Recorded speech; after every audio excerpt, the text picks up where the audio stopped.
We're witnessing a fundamental shift in the narrative landscape of the universe. For years, the prevailing theory, the one we've all been operating under, was that we were heading toward a dynasty of kings.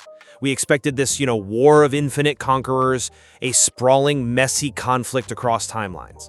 But the evidence now points to a pivot, a sudden collapse of that multiplicity into a singular, terrifying singularity: Doomsday. So the question is no longer who we are fighting. We know it's Dr. Doom. The question is the specific mechanism of his ascension. And that mechanism is where the true horror lies. Because if you look closely at the material we've been given, this isn't just about a change in management. It's a change in the nature of reality itself. We aren't just swapping out a blue villain for a green one. We're swapping a war for a tragedy. Exactly. So today, we are dissecting precisely how Dr. Doom ascends to this god-tier status. We're looking at 4 prevailing theories regarding the mechanics of this takeover, but they really boil down to one central tension. Is Doom's rise the result of a brute force, strategic acquisition of technology, killing the Council of Kangs to seize the throne, or is it something far more insidious, a psychological rewriting of reality that specifically targets the Fantastic Four's family unit? I come at it from a different angle. I believe that viewing Doom as a mere warlord, even a successful one, completely misses the point. It just feels too small for him. The evidence suggests his true victory is personal. He doesn't just conquer territory, he usurps narratives, he rewrites memories. I follow the logic, but it ignores the tactical necessity of the situation. You can't rewrite reality without the power to do so. I believe we are looking at the ultimate strategic predator, someone who physically dismantles the existing power structures, the Council of Kangs, the TVA, and Loki himself, to force a transition to godhood.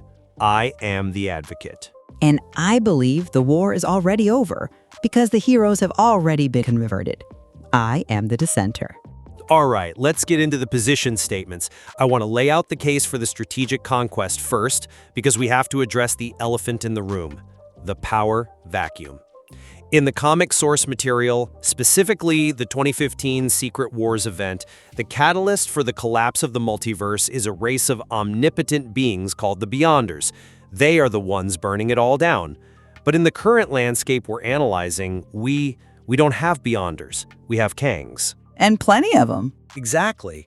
We have a massive power gap between a guy in an iron mask and a god.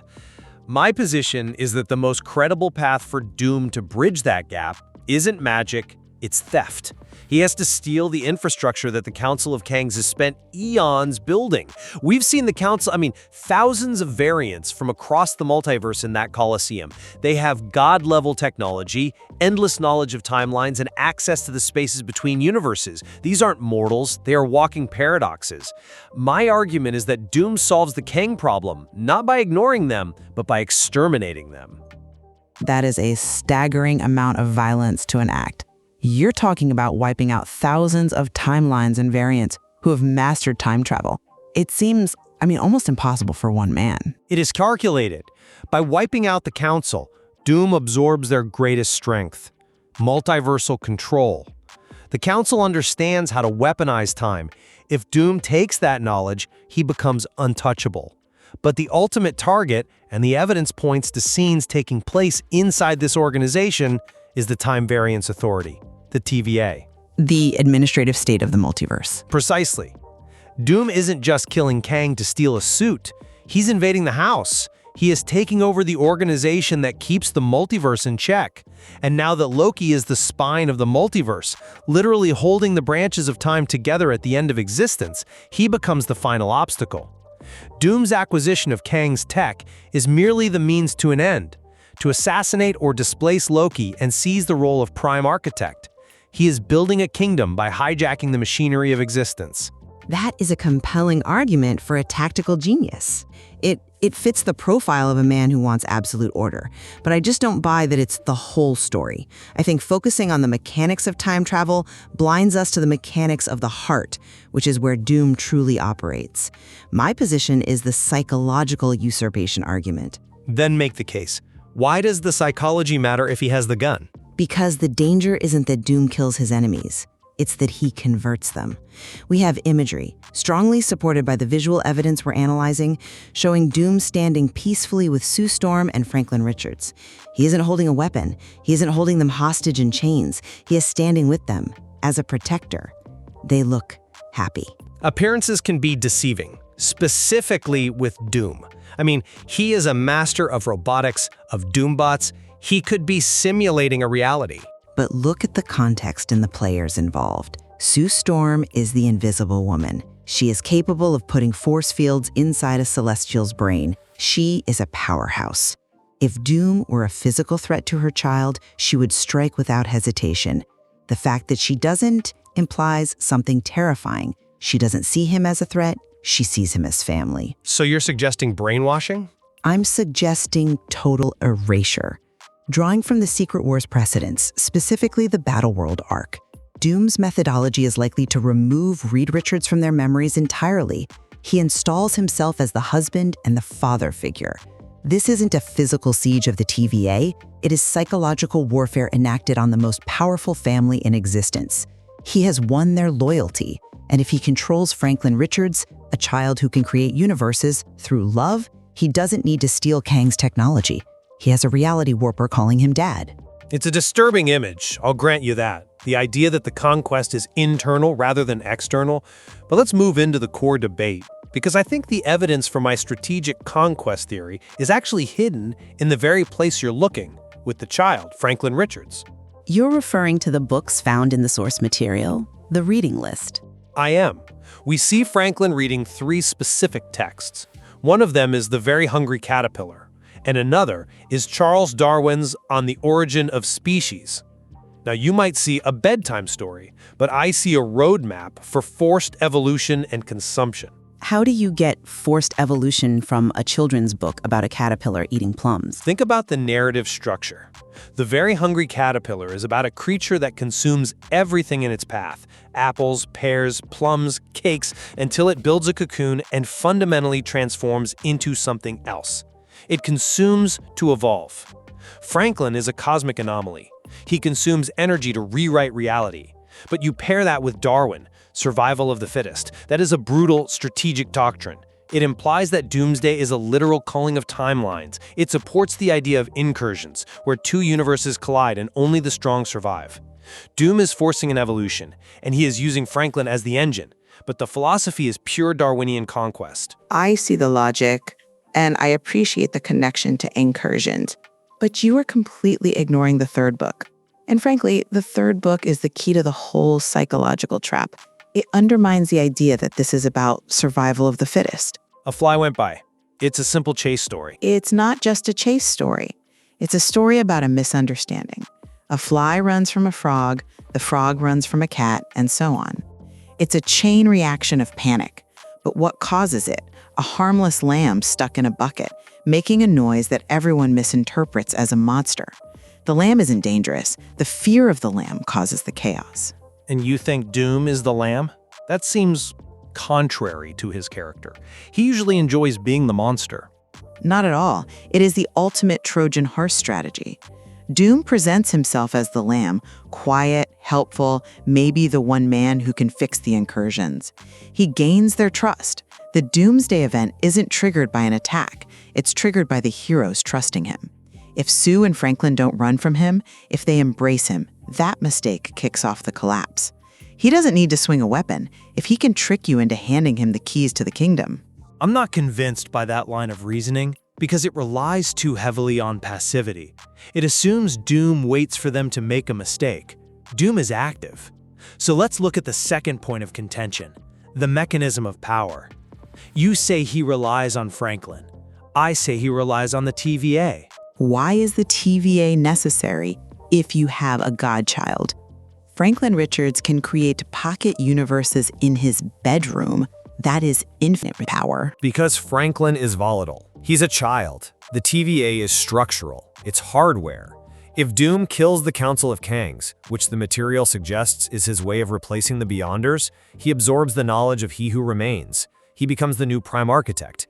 We know the Council has the tech to locate variants and collapse timelines. If Doom takes that, he becomes untouchable. He isn't just a stepdad, he is the editor of history. He systematically dismantles the defenses established by Loki. It's a coup against the administration of the multiverse. But that assumes he needs a machine to edit history. My argument, and I think the stronger argument, is that the strongest weapon is emotion. Franklin Richards is the machine. If Doom manipulates Franklin into seeing him as a father, he controls the fundamental building blocks of reality without needing a single piece of TVA tech. It's software versus hardware. You're focused on the hardware. Doom is hacking the software. Okay, but can he control Franklin forever? Children grow up. They rebel. Building your empire on the whims of a child seems like a strategic error Doom wouldn't make. A machine does what it's told. A child does not. He doesn't need to control him forever, just long enough to solidify the new reality. And consider Sue Storm again. The nuance here is critical. You cannot simply conquer Sue Storm. She would die fighting. The lack of conflict in those images, the peace we see, is the proof of his victory. If he had stormed the TVA and killed everyone, the Fantastic Four would be at his throat. The fact that they are standing with him suggests he didn't just break the timeline. He broke their perception of it. That's a fair point regarding Sue. The absence of conflict is evidence in itself. However, this leads us to the third and perhaps most critical disagreement, the location of the threat. My entire premise rests on the idea that Doom is an invading force, likely coming for the main MCU timeline, Earth 616, to conquer it. And that is where I think the strategic conquest theory falls apart completely.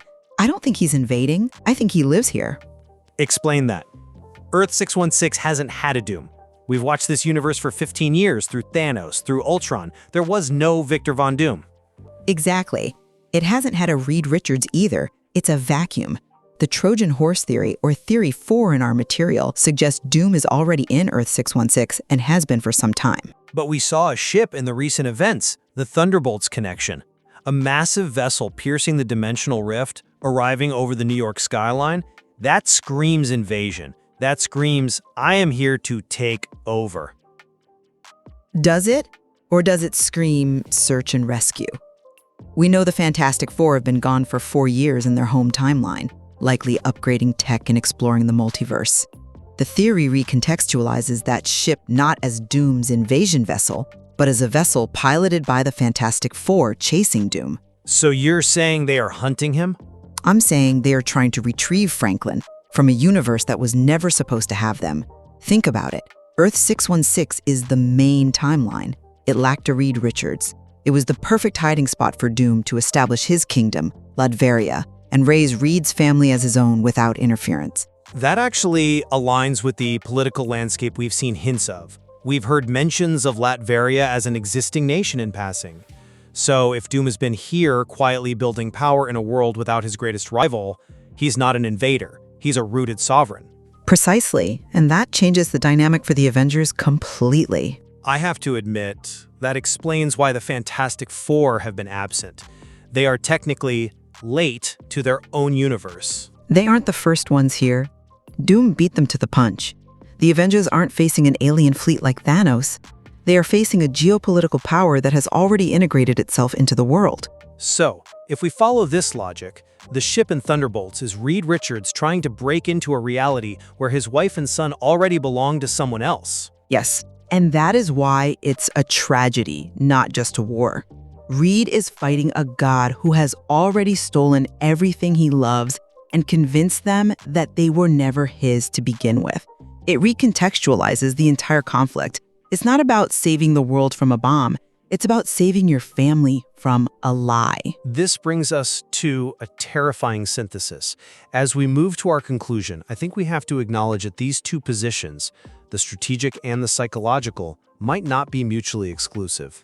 I agree. In fact, the most dangerous version of Doom is the one who does both. Right, because if he just stole the family, the TVA would stop him. If he just took the TVA, the family would stop him. He needs both. He possesses the ruthlessness to slaughter the Council of Kangs, to wipe out thousands of variants to secure the technology he needs. He absolutely clears the board of rivals. But he also possesses the intellect to gaslight the most powerful heroes into loving him.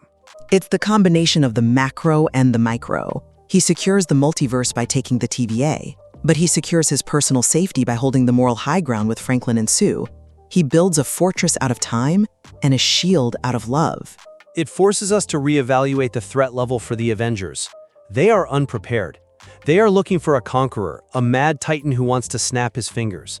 But they are facing a figure who has rewritten the rules of the game at the administrative level of the TVA and the personal level of the family unit. And the tragedy, as I see it, lies squarely with Reed Richards. The conflict isn't just about saving the world or stopping an incursion.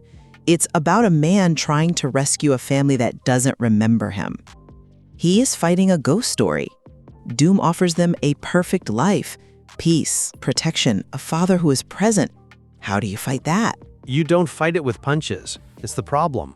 If Doom has effectively become the stepfather of the MCU, removing him destroys the family. It creates a hostage situation where the hostages don't know they are captives. Exactly. And that is a far more complex narrative than just hit the bad guy. Ultimately, this debate highlights that Doomsday is not a battle to be fought in the future. It is a reality that has, well, it's already settled in, waiting to be discovered. The question is not if Doom wins. The evidence suggests he already has. The question is how much of him is already here. And can reality be changed back without breaking everyone in it? A chilling thought. We'll have to see how the evidence plays out as more material comes to light.